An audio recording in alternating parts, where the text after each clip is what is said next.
Hey, shalom, shalom, everyone. This is Lona Rochelle Taylor out here in San Jacinto, California, and it's a beautiful day today. It's a little bit overcast, but it's going to be a nice day. I believe it's going to be a really nice, productive, successful day. Today, I want to come out and do a tutorial video for you on how to tie the Efrayim and Judah two-house Tzitzit. Give a tutorial on that.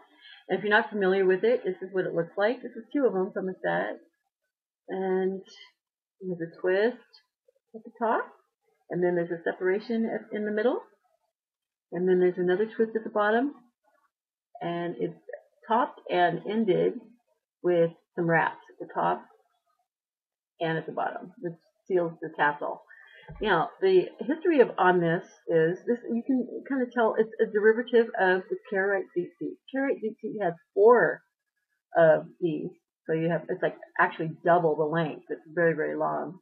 But it's tied exactly the same way, only it's just a smaller version of it. And the history behind this is there was a Natzarim organization, ministry, that came to me and asked me to create a Tzitzit that would represent the Messianic Natzarim community. And so I went on a search. I asked the Father to guide and direct me on what to do, because I think it's very important to be represented correctly. And so I came across the Karaite Tzitzit. And the Karaite, they don't go by the rabbinical Talmud. They go strictly by the written Torah. And I believe that that's true Judah, and that we should have that as our foundation. The Torah is our ruler and standard for living. So I believe it was a really good representation for Efrayim and Judah to be brought back together under one Tzitzit. That, the Karaites are going to still use their Tzitzit, but I'm talking about the Efrayim and Judah of the end time, that Ephraim does serve the Messiah, that is Torah observant completely, that he did not come to do away with the Torah or the prophets, but to fulfill them. And the Torah and the prophets will not fade away or pass away until all is accomplished. And all is not accomplished. I'm really excited about this because a lot of people have been coming to me throughout the last 15 years and asked me to get instructions on this and, like put it in writing that this is an advanced tassel. So I suggest that if you are not used to tying or braiding or doing some type of craft with your hands as far as macrame or braiding or that sort of thing, that you should start with the Sephardic Tzitzit or the Ashkenaz Tzitzit, which is the traditional Tzitzit. And I have instructions on that. You can get those from my website. They're very inexpensive, and I also have a discount on Tzitzit at this time. You can get $8 off any pre-tied Tzitzit. So if you're wanting to see a set before you do your tassels, you can actually purchase a set and get a discount, $8 off. Okay, and if you have any questions, don't hesitate to contact me out there on Facebook. My ID is Zipporah symbol, so it's not hard to find. Just type in Zipporah symbol, you'll find me. So what we're going to do today is I'm going to show you how I do my top twist loop, that pretty much design that I make throughout my Tzitzits. I've just derived better techniques to make it look better. Tassel's not all, the loop isn't just all, falling all over the place. You can, actually twist up on its own. You gotta, get in there and get it opened up with your fingers, because it's very tight. It's very nice little twisted rope at the top. So I'm going to show you how to do that. And I'm going to show you how to do the braid. The whole thing. Okay?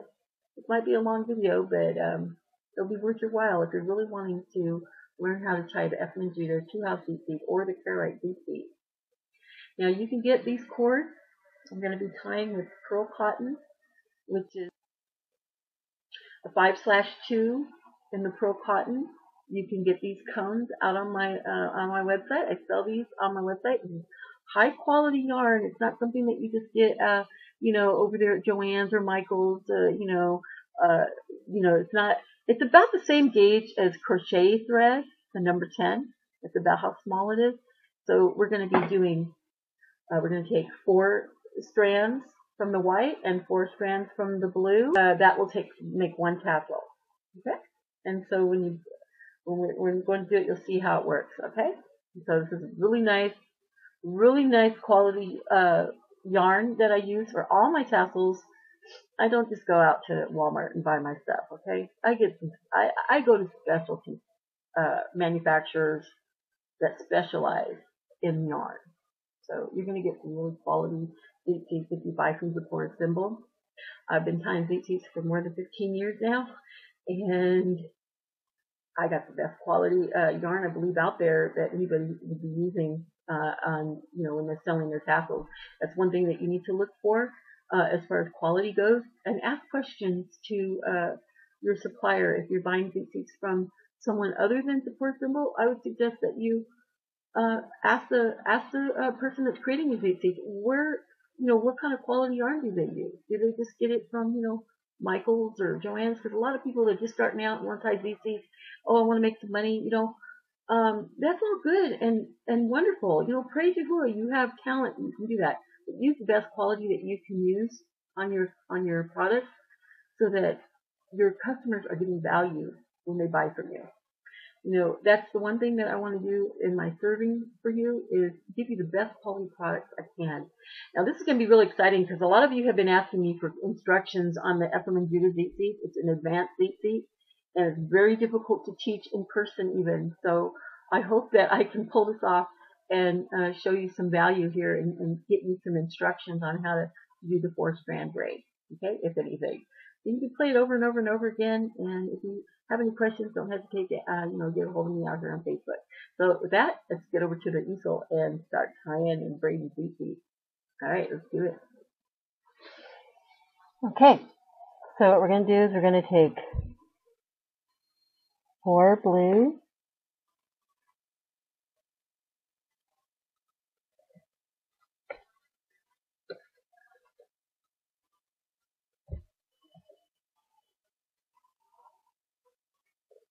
and 4 white for 1 tassel.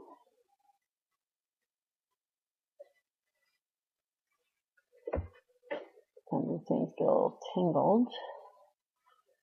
All right, got going.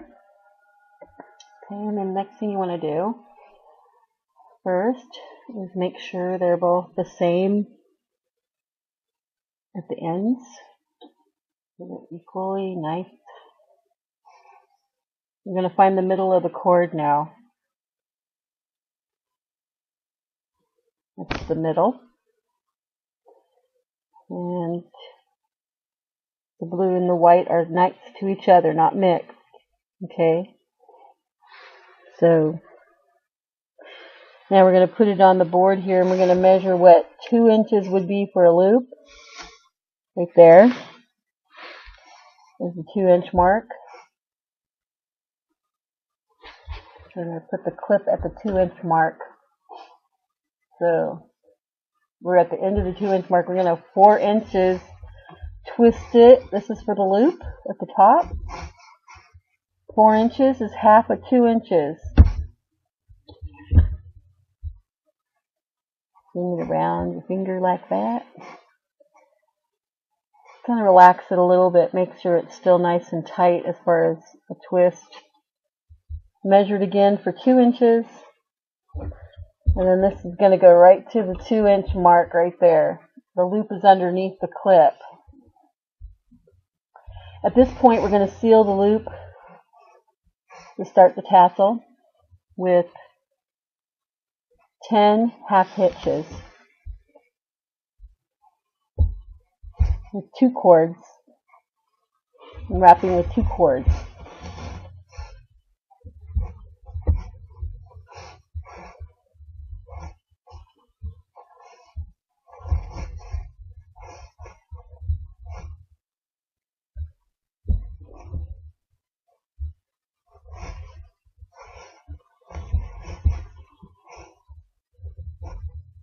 Alright, there's 10. It actually goes to the half-inch mark right there.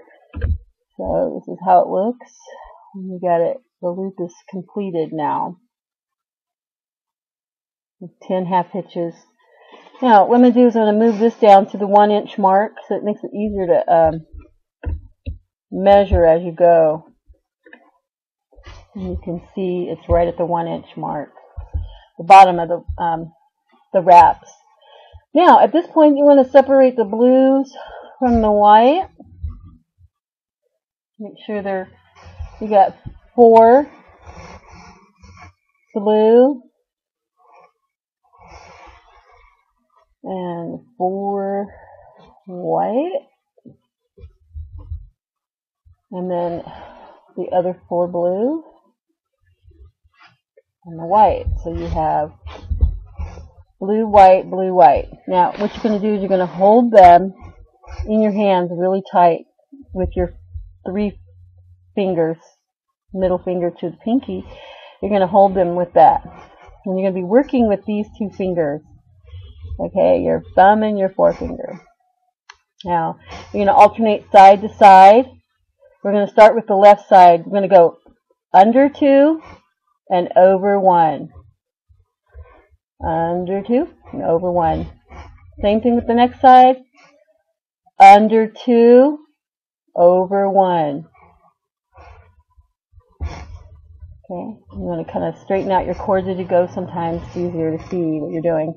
Okay, so that's 2 sides right there, almost getting there. Okay, so we're going to reach into this side and go underneath and get that one on the end. You're working with these 3, and then you're going to work with those 3. It's kind of like 2 3-strand braids in a way. Okay, see how it's starting to twist? Under 2 and over 1. We're going to go down to the 3, we're going to do 2 inches of these, okay? So I'm just going to go at it.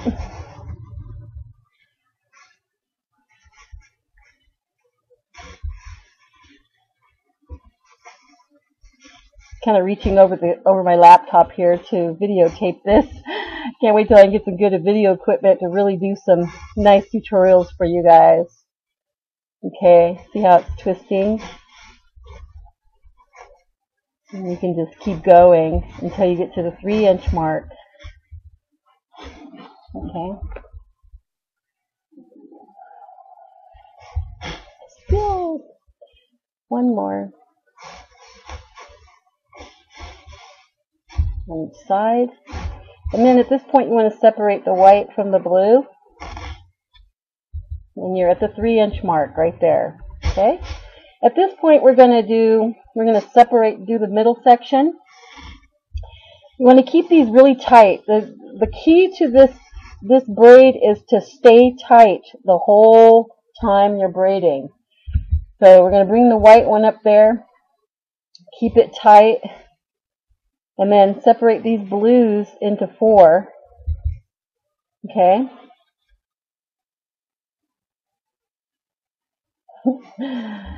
4 strands. Okay, this is the half of the split here. And you just want to keep it really tight. Keep going just like we did at the top, only you're doing it with the blue, and it's going to be a smaller braid on the one side. And you go down 1 inch to the 4-inch mark. And just keep going. You want to keep your strands nice and taut the whole way through. And just start measuring as you go. Make sure, see how much more you got to go so you don't go over. So you don't have to like undo the braid. too many more than you need to. Yeah, a little bit more and it'll be there. Maybe 1 or 2. There we go. It's right at the 4-inch mark now. Yeah, I'm going to take these and put these up here. I'm going to swing this part around so you can see the top of the braid there. We're going to tighten that up right now. Tighten them up. Kind of got loose. Okay? It's going to be nice when it gets done. Now we're going to bring the blue back up here so we can tie the white. Separate these into 4. Uh-oh, looks like I moved it on accident. Let's fix that. It goes up to the 1-inch mark right there. Okay. Alright, now we're going to bring these 4 white ones braided down. The key is to keep it tight right here when you're starting to do the split. You want it to look like it's just going right from the spiral into the split. And you'll see what I'm talking about when we get done. The tassel loosens up a little bit, so you can't get too tight, okay? It will loosen up because the cotton stretches just a tiny bit. And so that's why I always measure a little bit more and kind of, you know, make it a little bit lax when you're measuring, just slightly, just so that you can see if it springs a little bit up. So you might want to put a couple more, you know, braids in. Okay, almost there.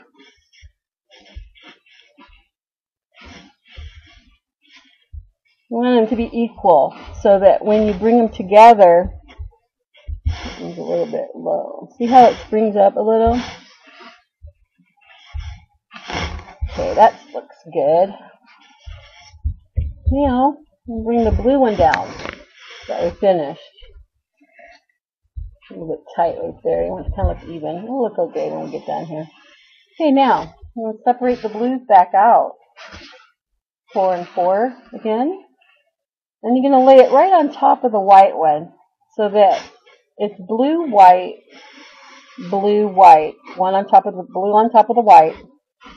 See how it's equal right there? Yeah, what you're going to do is you're going to start with the left again, just like we did in the very beginning. You're going to bring this one around so it grabs onto the white. Okay? Hold it with your finger right there. Keep it tight. Okay? Yeah, bring the other side around. It'll start twisting again. It goes right from the split into the spiral again. If you keep it tight, it'll look like it's just going right into the spiral. Looks really nice right there. That's the fun part. Keeping it nice and tight so it's like a rope, you know. You want it to come out like a rope. If you don't keep it tight, it's going to be really loose. It's going to look really sloppy. It's not going to look right, okay? It's not going to look like a braid. It's not going to look like a rope. So we're going to go down to the 6-inch mark. We're going to do 2 inches of twists here, braids into the twist. Now, if you did it, I wanted to tell you, if you know, and start out in the beginning, you start out with blue, white, blue, white.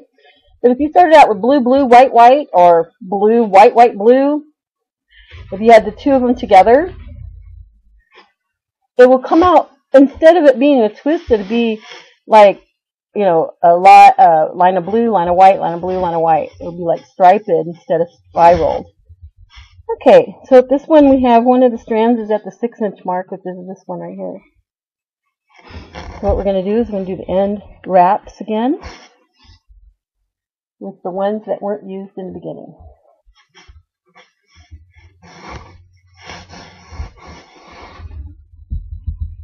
Got to keep things tight. Okay, we're going to do 12. We're going to do 12 with 1, 2, 3, 4, 5,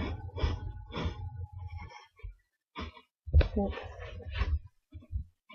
7, 8, 9, 10, 11, and 12. Nice twist. You can kind of make it twist a little bit better if you don't do it as you're braiding. Sometimes it just stays straight. So, okay, so take another cube like that. This is how you're going to seal it up so it doesn't fall apart. Half knot.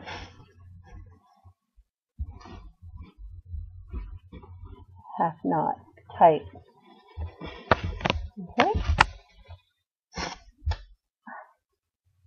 Forgot my scissors. Hang on. Okay. So here we go. Nice 2-inch loop. Twisted rope at the top. Now the really cool thing about this is if you just you put these on a pant loop, which is probably only about that much on your pant loop, the other part of the loop will twist on its own, so it doesn't have a bunch of gap. You know, it's like really nice. It takes up the slack if you have a smaller piece that you want to like hook it onto a button or something like that on a shirt corner. So anyway, what we're going to do here is I'm going to cut it at 12 inches, which is, well, actually 11 on this one because it looks like one of the blues is shorter. We'll do about 11 inches This is what my client's going to get today. Okay. Snip it wherever you want it. You can do whatever you want. Okay? Cool. Turned out really nice. It goes right into the spiral. The whole thing. You can kind of twist it right here. Alright. Do the next one. You're up.